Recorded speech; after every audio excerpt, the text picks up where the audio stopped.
Welcome to the Specialty Products Company installation video for the 25460 Toyota front adjustable upper control arms. These control arms fit 1995 through 2004 first generation Toyota Tacoma four-wheel drive and pre-runner trucks, as well as 1996 through 2002 third generation Toyota 4Runners.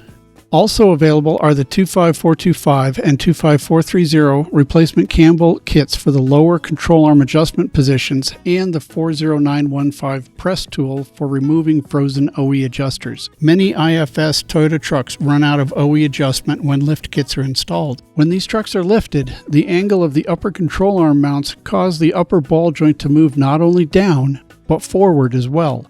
This reduces caster. These patented forged upper control arms provide an additional positive 4 degrees of caster change and plus or minus 2 degrees of camber change to correct alignment angles while maintaining original ride quality. These remove and replace arms are available in pairs for lifted and OE height trucks. They are designed for highway and off-highway applications.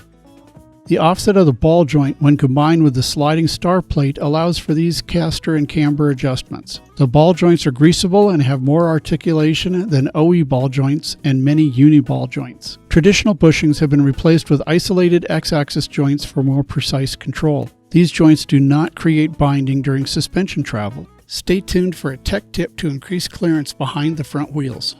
Always follow proper safety precautions associated with all the equipment used in this video. Read the installation instructions thoroughly. Before beginning any alignment work, always check for loose or worn parts, proper tire pressures, and odd tire wear patterns. Replace any loose or worn parts before setting alignment. Raise vehicle by frame and support appropriately.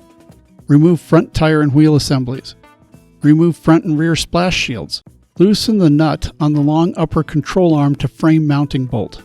Support the knuckle so no strain is applied to the ABS wiring or the brake lines. Remove both attaching brackets for the ABS wire and move ABS wire out of harm's way. Remove the cotter pin and nut holding the OEM ball joint to the control arm.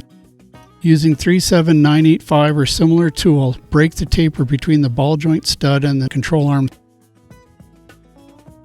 Remove the nut and washer from the long arm to frame mounting bolt and remove bolt and upper control arm. Depending on year and equipment, components may require removal or repositioning to clear a path under the hood of the truck so the long bolt can be removed. Remove the snap ring retaining the upper ball joint using SPC tool 72509 press or equivalent. Press the ball joint out. Tech tip: cutting the ball joint stud will allow the 72509 tool to function with no additional adapters. Using 72509 again, press the slotted insert into the knuckle from the bottom of the knuckle extension. The flange will be on the bottom of the extension. Install included snap ring into the groove of the insert. Install one SPC supplied offset washer on the long upper control arm bolt so the bolt head drops into the washer offset. Do not reuse OE Toyota offset washers even though they appear similar. Install the SPC control arm into the vehicle.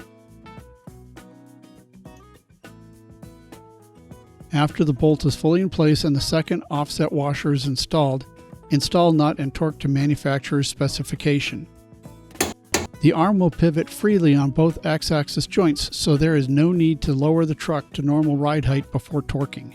Confirm there are gaps between the 4 rubbing blocks of the X-axis joint and the offset washer on both sides of the bolt. Install the star plate over the hex of each ball joint per the chart in the instructions to achieve the desired caster change relative to the stock arm.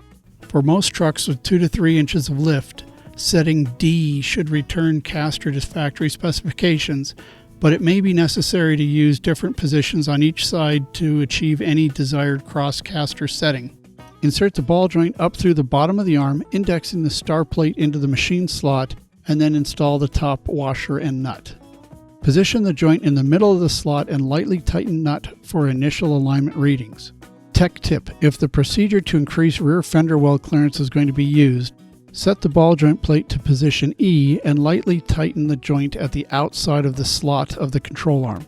Insert ball joint stud into knuckle. Install the supplied castle nut and torque to the specification listed in the instructions.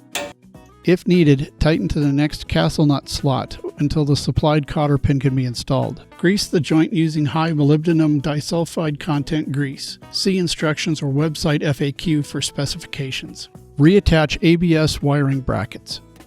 Reinstall any components removed for the long bolt removal and reinstall the splash shields. Reinstall the tire and wheel assemblies. Lower vehicle, reinstall the alignment clamps, recompensate, and take alignment readings. Camber and caster can be set with the SPC upper control arms as well as the lower control arm eccentric bolts. In most cases, it is recommended that the lower eccentrics be set in their neutral position. Adjust camber by loosening the top nut and sliding the ball joint in the control arm slot. Adjust caster by loosening the top nut and repositioning the star plate to rotate the ball joint relative to the arm. It will be necessary to raise the vehicle to make these adjustments. Tech tip: to increase clearance at the rear of the wheel well, turn lower adjusters so the rear legs of the lower control arms are pushed out and the front legs of the lower control arms are pulled in. This will move the knuckle forward.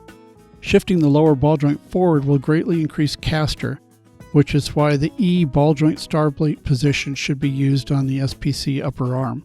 Tech tip: place a tool in the slot of the control arm behind the ball joint, which will only allow the ball joint to slide a small amount. Loosen the large ball joint nut until the ball joint slides. The vehicle's weight will help the ball joint slide in the negative change direction. Lightly tighten the large nut. Observe the camber change. If not enough camber change occurs, place a smaller tool behind the ball joint and repeat. When final camber and caster settings are achieved, torque the top ball joint nut to the specifications listed in the instructions. Adjust tow and road test vehicle. Thank you for watching.